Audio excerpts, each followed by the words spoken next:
A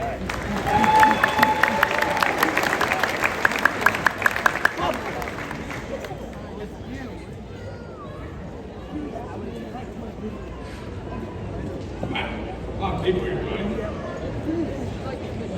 Good evening, everyone.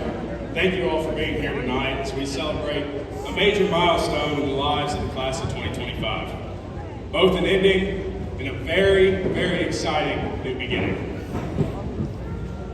First, I want to recognize and thank the people who have made tonight possible. To our teachers, staff, and administrators, you've not only guided us through the past 4 years, but also created memories we'll carry for a lifetime. I, for one, will always miss walking into school each day and seeing Eddie's smiling face, always asking, "How are you doing, sir?" That always meant a lot to me. To our family and friends, thank you for standing by us, encouraging us, and preparing us for the next big step. And to those who may not be related by blood, but made us feel like family, you hold a special place in our hearts. And if I've forgotten to mention anyone, consider this my thank you to you too. Now, after 4 years in this place, we're finally ready to take on the world, or at least we say we are. I know it's cliche, but it really does feel like just yesterday, we were wide-eyed freshmen, clueless about what high school would bring. We've made memories, built friendships, and learned lessons that will stay with us forever. And 4 years later, we're still just kids, only now we're trying to figure out what adulthood has in store. As a wise man once said, life is like a box of chocolates. You never know what you're going to get. That quote may make us laugh, and it did, thank God. But it also reminds us that life is unpredictable. Meaning there's no way for me to come up here and tell you what the purpose of life is or what you should do with yours. Instead, I just want to give you something to think about, something real that you might carry with you. I've been trying to figure out what I wanted to make this speech all about for 4 years now, since my very own brother came across this stage and hasn't stopped talking about it since. I've gone through about 30 different ideas in my head, and somehow me and Mr. Pickrell came up on almost the same thing, so it's got to be good. Let me ask you this. If tomorrow were your last day on Earth, what would you do? Now, once you get past some of the obvious answers or joking answers, like you'd go skydiving or Rocky Mountain climbing, maybe you'd ride 2.7 seconds on a bull named Fu Manchu. After that, there are some very good questions that tie into this. If tomorrow was your last day on Earth, would you call that person you haven't spoken to in years just to hear their voice one more time? Would you finally slow down enough to notice the little things that make life beautiful? Would you sit around the table with your family, free of distractions, with only the sound of laughter filling the air? Maybe you'd regret how much time you spent stressing about things that never really mattered. The opinions of people who won't remember you, the money that won't follow you past tomorrow, or the moments you traded away for a future that never came.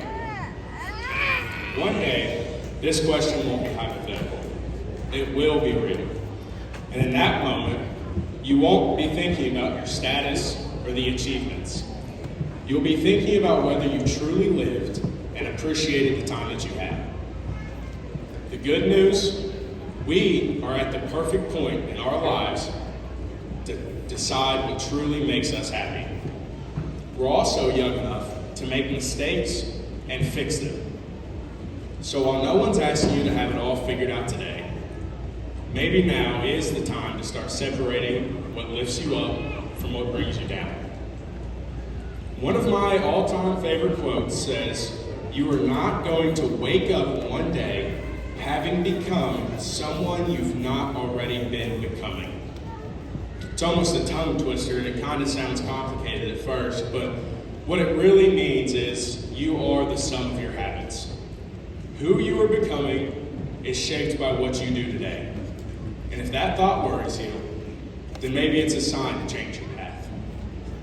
Growth does take time. You've got to start somewhere.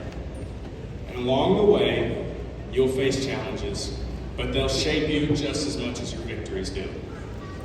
And at the end of the day, nobody else knows your journey. So in the words of my favorite character, words that I live by, just keep swimming. To the underclassmen, I don't have much to say to you guys, but I do hope you make the most of your time here, do what makes you happy, figure out what really matters to you, and I hope that you are finally excited to have a shot at winning a class championship game, because the class of 2025 was the winningest group in Bracken County history with 7 championship rings between powder puff and volleyball. There we go.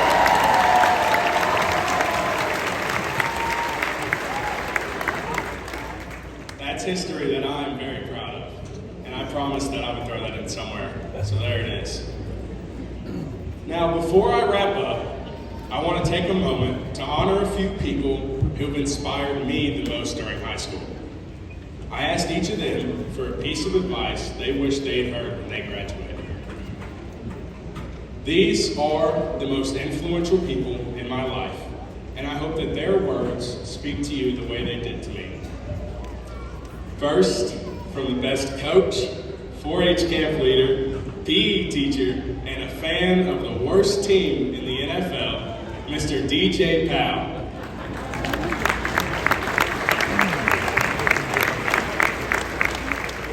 He told me to enjoy the journey, not the destination. Next, from one of my all-time favorite teachers, turned assistant principal and future president of the world, Mrs. Megan Litzinger.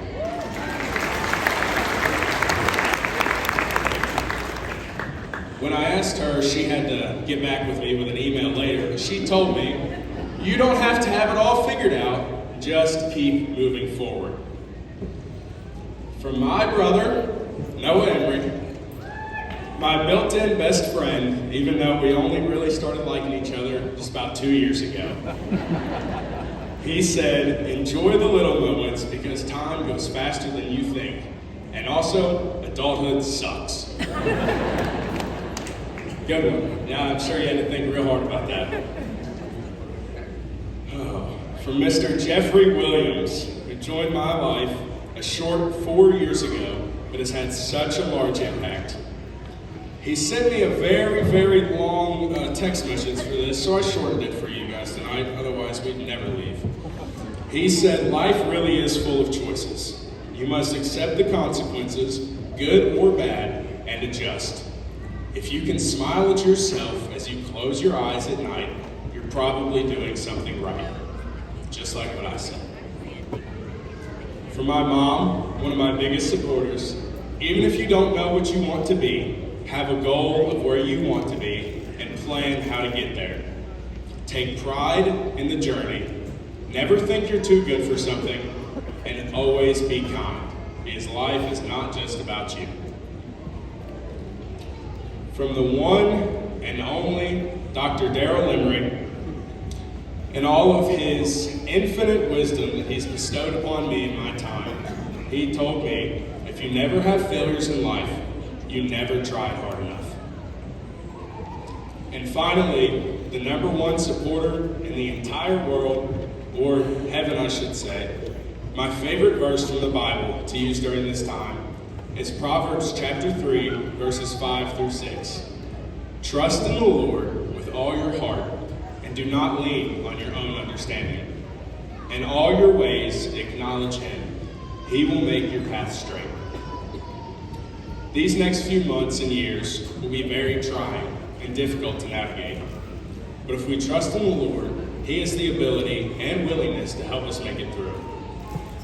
And if you do not believe in God, I truly hope that you can find a relationship with Him soon to guide you along in life. Now, each of these people gave me more than just a quote. They gave me perspective on life. I had to use these to try and share some of the help that they have given me with you all. And hopefully, if every that I said tonight failed to reach you, one of their quotes will stick with you. I hope you all can find people like this in your own lives. And to those individuals that I named, thank you for everything. So here we are, standing at the edge of what we've always known, getting ready to take our first steps into whatever comes next. Maybe we don't know exactly what's waiting for us out there, but what we do know is that we've made it through everything that got us here. We've grown, we've learned, we've failed, and we've won. This moment is not just about saying goodbye to high school. It's about making a promise to live with purpose, to go after the things that make us feel alive, and to not settle for anything less than a life that we're proud of. To the class of 2025, I'm not sure where we'll be 10 years from now, but I hope that we can look back at today and smile. I wish you nothing but success, happiness, and purpose in whatever path that you choose. And may God bless you on your journey. So graduates, please stand. Turn over your tassel with me as we turn the page on our next chapter of life. We are the Bracken County High School class of 2025.